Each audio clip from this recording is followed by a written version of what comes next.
नमस्कार दर्शकों, ये सवाल आज पूरे देश में गूंज रहा है। देश संविधान से चलेगा या मनुस्मृति से? शंकराचार्य जी कहते हैं मनुस्मृति सिर्फ भारत की नहीं बल्कि पूरे ब्रह्मांड की संविधान है। लेकिन क्या आपने कभी खुद मनुस्मृति के पन्ने पलटे हैं? क्या यही है धर्म? क्या यही है सनातन संस्कृति का असली चेहरा? और वहीं दूसरी ओर संत रामपाल जी महाराज की ज्ञान गंगा, उन किताबों में लिखा है श्राद्ध मत करो, मूर्ति पूजा शास्त्र विरुद्ध है, गंगा नहाने से मोक्ष नहीं मिलेगा। क्या यही बात लोगों को चुभ रही है? क्या संत रामपाल जी की किताबें सच्चाई सामने ला रही हैं? तो फिर फैसला कीजिए, देश संविधान से चलेगा या मनुवादी सोच से? देखिए पूरा वीडियो और जानिए वो ज्ञान जो छुपाया गया, क्योंकि अब भारत जाग रहा है। वीडियो पसंद आए तो वीडियो को लाइक करें और चैनल को सब्सक्राइब करना ना भूलें। अपनी राय कमेंट बॉक्स में जरूर बताएं। तो चलिए शुरू करते हैं। जगत गुरु जी, पूरे सम्मान से मैं पूछना चाहता हूँ, आपका एक और बयान है कि पूरे ब्रह्मांड में हमारी मनुस्मृति लागू है।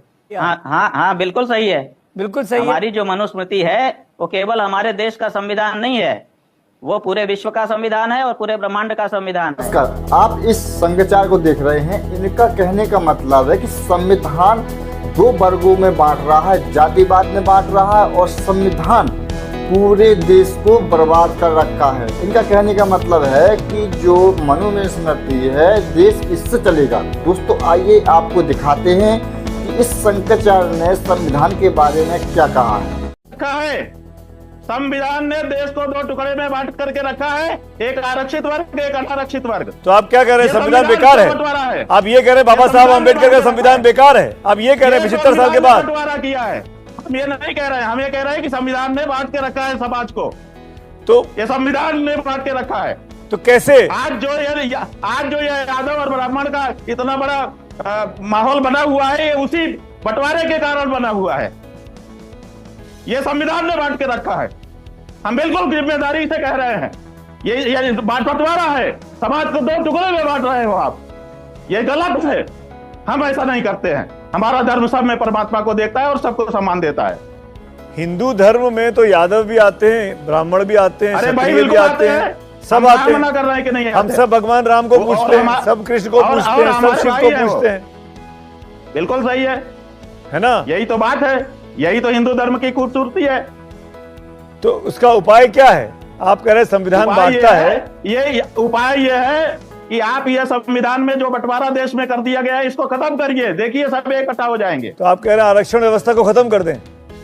बिल्कुल, ये तो क्योंकि इसी के आरएसएस की कारण भाषा टुकड़ा हो रहा है। ये तो आरएसएस की भाषा है।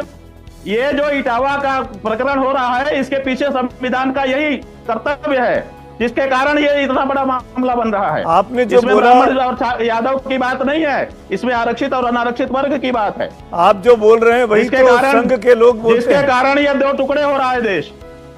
जो आप जो बोल रहे हैं, भेदभाव कर रहा है संविधान, भेदभाव कर रहा है। आप जो बोलते हैं वही आरोप तो संघ के नेताओं पे लगता है। अब जिस पे लगना हो लगे, तो आप अपने धर्म की बात बोल रहे हैं। आपको लगता है आरएसएस जो मांग करती है आरक्षण व्यवस्था खत्म करने की, वो ठीक मांग है? हम जब बोलते हैं तो धर्म के अनुसार बोलते हैं, किसी के चेहरा देख के नहीं बोलते कि कौन संघ है और कौन बेसंघ है। तो दोस्तों अभी आपने देखा है कि शंकराचार्य ने संविधान के बारे में क्या टिप्पणी की है।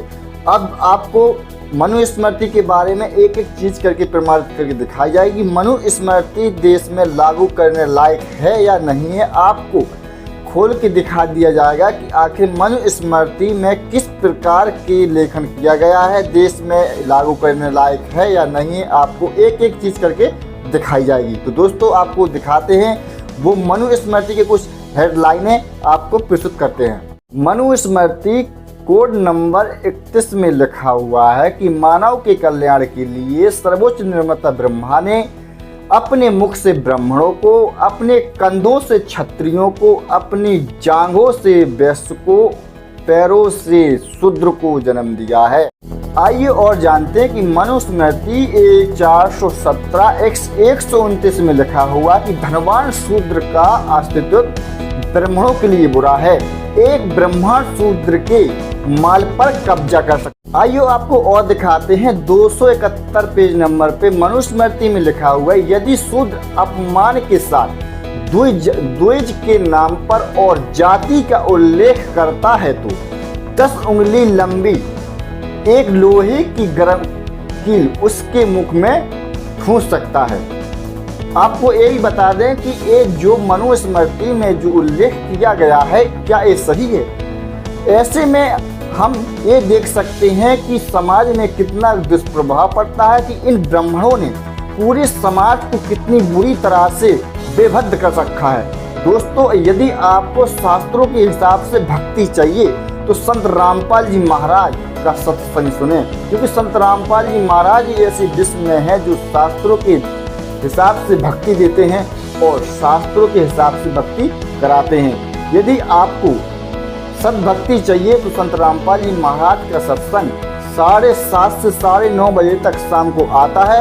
आप सत्संग सुनिए और सत्संग का लाभ उठाइए और भक्ति का लाभ उठाइए। दोस्तों, आज के लिए इतना ही। मिलते हैं कल एक और नेक्स्ट वीडियो में।